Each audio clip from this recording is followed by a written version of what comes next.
Please join me for Ask the Good Doctor, live today and every Wednesday at 1 p.m. Eastern Standard Time, 12 noon Central Standard Time, and 10 a.m. Pacific Standard Time. Bring your questions.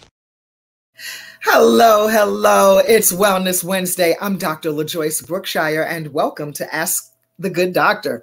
We are here to help you attain, maintain, and reclaim your perfect health. So grab your Good Doctor notebooks. Join me on Twitter at Ask the Good Doc and Instagram and Facebook at Ask the Good Doctor. You are not going to want to miss a minute of this information today because things are about to get, well, should I say, dirty around here. We are going to have a conversation about whether or not you are as clean as you think you are. Like I say, grab your Good Doctor notebook. This is a subject that's near and dear to me. Number one, because I am a germaphobe. Yes, that would be true.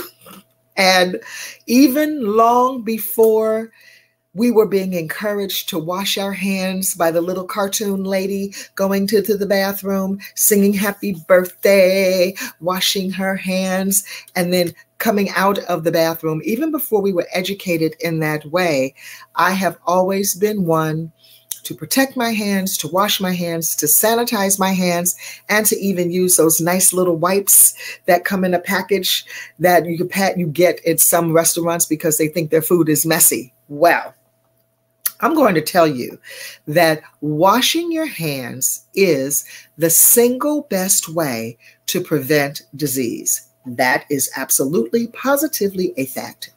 Actually, if 1 million deaths could be avoided, would you believe that that is the number of how many deaths could be avoided if people would just wash our hands? Let me say this. I have always been the hand washing police in public restrooms. I will call out anybody if I see them leaving out that bathroom and they are heading for the door. I scream out, wash your hands, wash your hands. I can't stand that. That is nasty. That is dirty. And I'm going to tell you all that when you all grab your sleeve and grab a door handle, that is now dragging around everything that was on that door. You're dragging it around with you all day, and it doesn't even belong to you. That is disgusting. I just cannot even, I don't have the words. I don't have the words to formulate to tell you how disgusting that is. In fact, researchers have confirmed that 1 million deaths annually could be prevented if people would simply wash their hands, because hand washing prevents about 30% of diarrhea-related sicknesses and about 20% of respiratory sicknesses as well, especially like colds. And we must remember that colds are a coronavirus. That's why they tell you to be careful not to put your hands in your face and up your nose and in your eyes. Those are the reasons why. Research also shows that washing your hands with soap and water could reduce deaths from diarrhea diseases, up to 50% worldwide. So this isn't just an American problem, okay? This is a worldwide problem. And this is not just a man problem, because men don't somehow think they need to wash their hands after they stand at a urinal and touch it and flush it. And just going into a bathroom, period, sets you up for germs and disease. And if you think that you go into a bathroom and touch things and don't pick up anything, you're sadly mistaken. The question is, how will you eradicate yourself from these things? And listen, this is just not at public. This is even at home. Yeah, at home, everybody. Everybody say it with me, at home too. In your bathrooms, what item do you think is the dirtiest item in the bathroom? There are two. I'll let you think for just a second. The first one is the toilet stool flusher. The flush handle, yes. The second one is the water faucet, if you bother to turn it on. And then the third, of course, would be the doorknob. Yes, those are the three dirtiest things in the bathroom. So when you are cleaning your bathroom with your nice, clean, healthy, clean products that are not toxic, it is my hope that you are using something that's, first of all, not going to kill you when you inhale it. And second of all, going to kill 99.9% germs, just like the stuff that'll kill you, the stuff that we already know will kill you. I want to bring up this point to you. I read a devotional every morning from a wonderful man named Smith Wigglesworth from the 1800s, because wisdom is wisdom, yes? And Smith Wigglesworth was one of the most preeminent evangelists of the world. He traveled all over the world, spreading the gospel, spreading good news.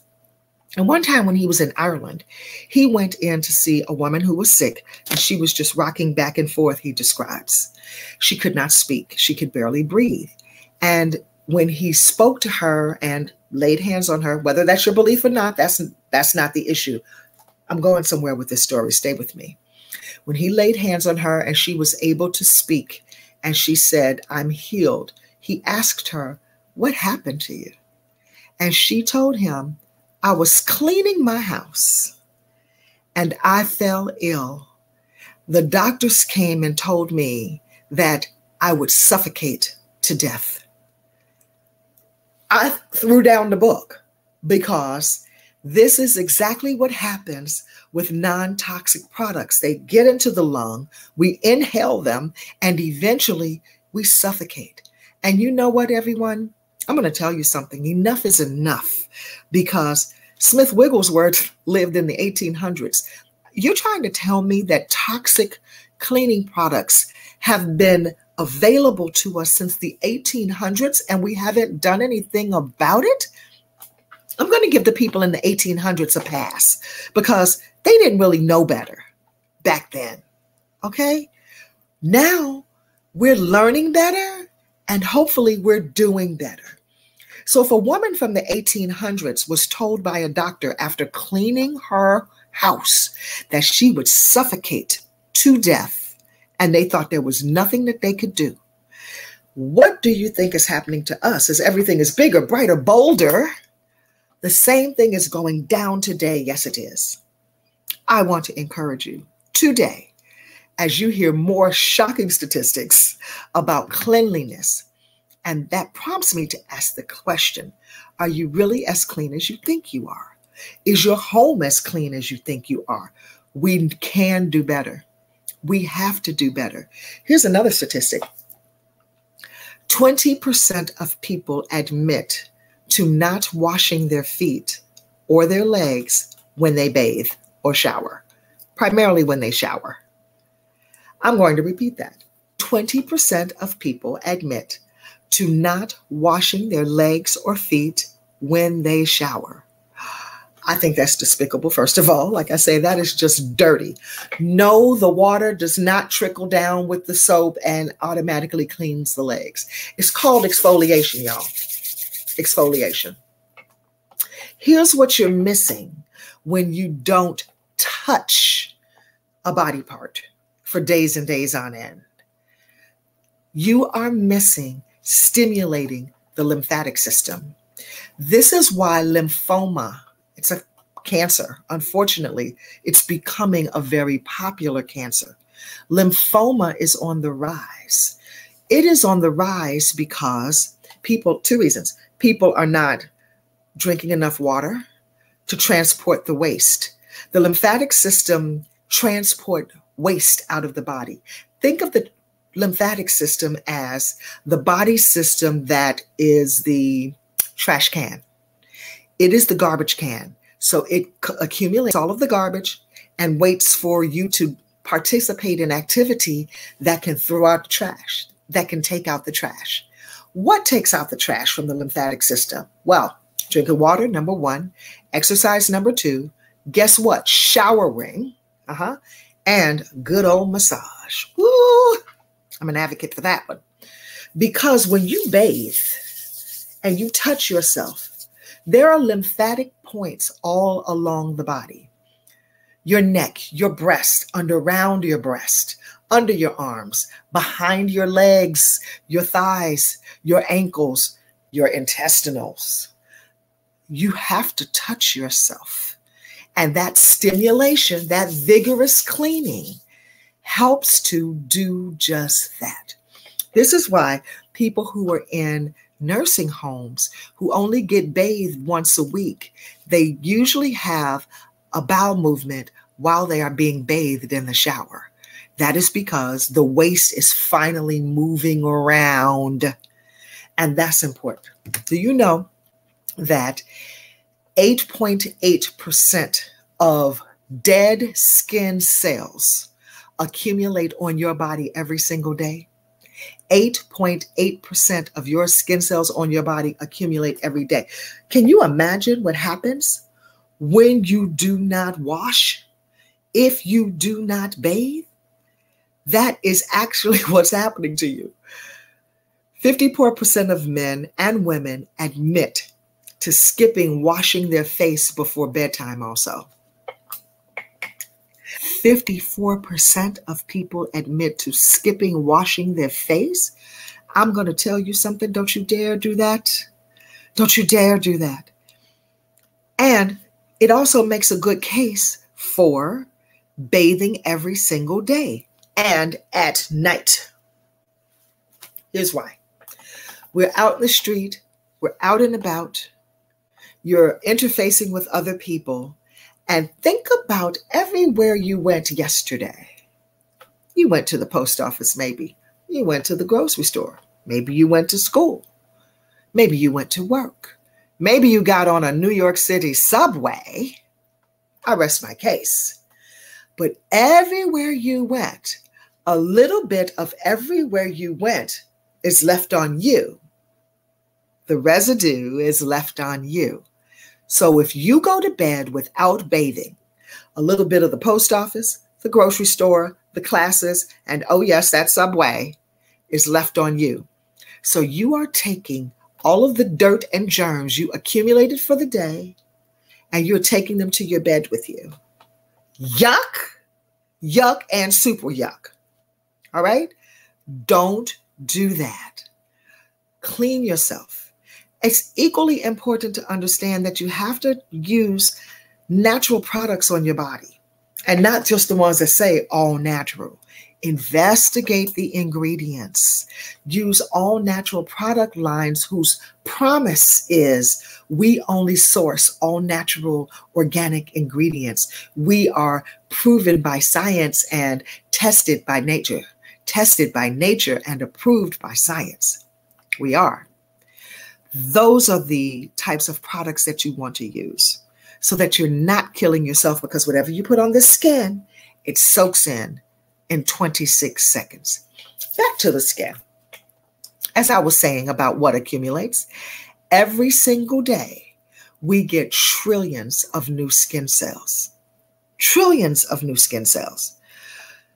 That also makes the case for using a clean towel every single day. Now, some of you, your wives or whoever washes the clothes, your moms, they may really scream at you for this one.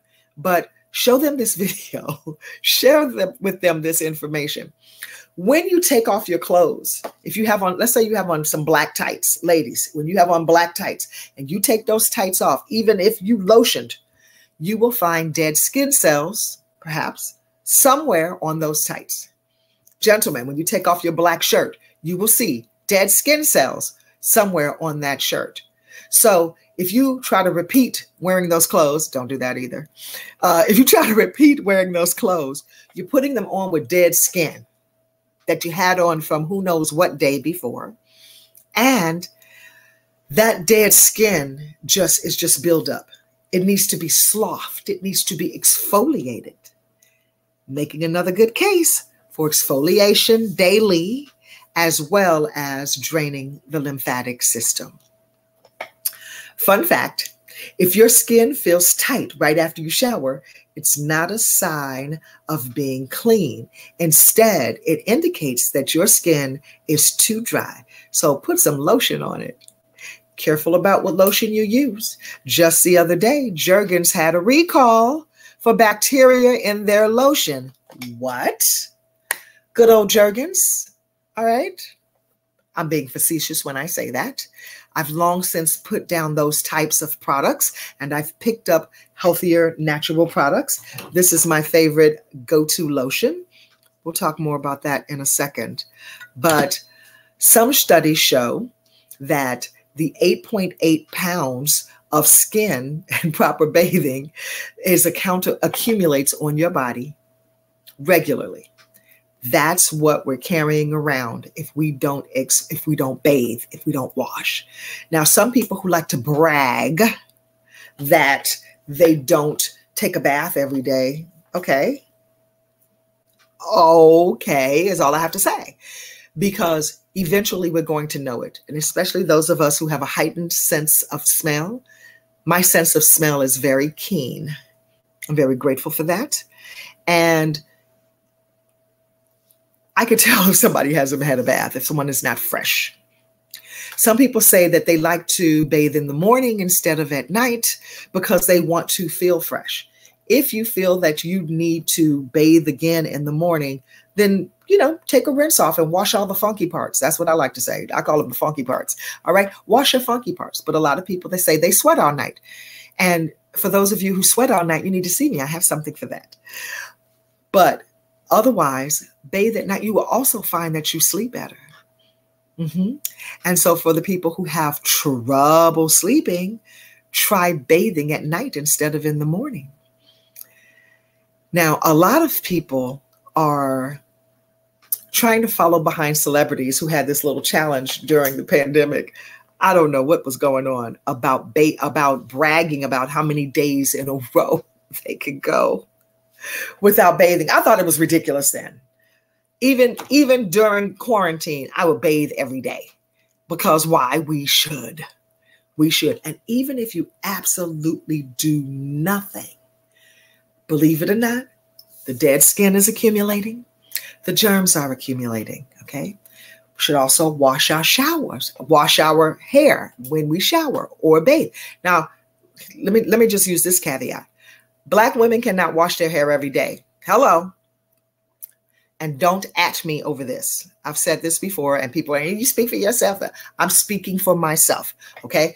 Black women as a black woman with my texture hair, my length and my nappiness. Yes, I'm calling my own hair nappy. Don't at me. Okay. This is my hair and I can use whatever adjective I want. And that's the adjective I choose because it's true. I cannot wash my hair every single day. I wash my hair once a week or every 5 days. That's about as long as I can go because I work out and my hair starts to smell funky. Okay. You don't want your hair to go to the point where it smells funky. But 5 days, it just seems to be just about perfect. I want to hit it right before that real funk sets in. And I promise you, when I go 6 days, I smell it and I don't like that. You also have to wash your hair. The scalp also accumulates that poundage of dead skin. Right? This is the beautiful thing about the body, how it rejuvenates, how it replenishes, but you've got to give it what it needs. And you've got to give it the good stuff. Check your shampoo too. Anything that starts with with alcohol or sodium lauryl sulfate, not so good. Sodium lauryl sulfate, known carcinogen. With one click of the internet, you can find these things. All of you all carrying around a fancy phone, use it to your good. Use it for your benefit. I hope that this information was helpful for you today. If you would like to grab hold of some wonderful products that you can use on your body, on your skin, for your teeth, for your hair, and to clean your home, now is the time to get an all-over spring clean. Let's do it. Don't forget that this is the time of year to deworm, which is one of the reasons why my nose is itchy, because I'm in the middle of my deworming. And my nose gets itchy when it's time at the change of seasons. So change of seasons are a great time to do an internal spring clean as well as a home spring clean as well. Let's get to it. And here is yet another reason why we should be washing our feet, because there are 250,000 sweat glands in your feet. Ugh. So if you miss washing your feet one day, just one day, that buildup, the accumulation, it breeds infection. And when people are wondering why they have foot fungus that they can't get rid of, I just can't get rid of my foot fungus. This is the reason why. Wash your feet, people. That does it for me. I want to thank my team, Christopher Green, technical producer, IW, supervising producer, and DJ Indy, announcer. And always remember to let your eyes shine, cut back on the wine, get good food fast, and go easy on the greasy. Until next time, I'm Dr. LaJoyce Brookshire, here to help you attain and maintain your perfect health. Let's do it again next week, okay? God bless you.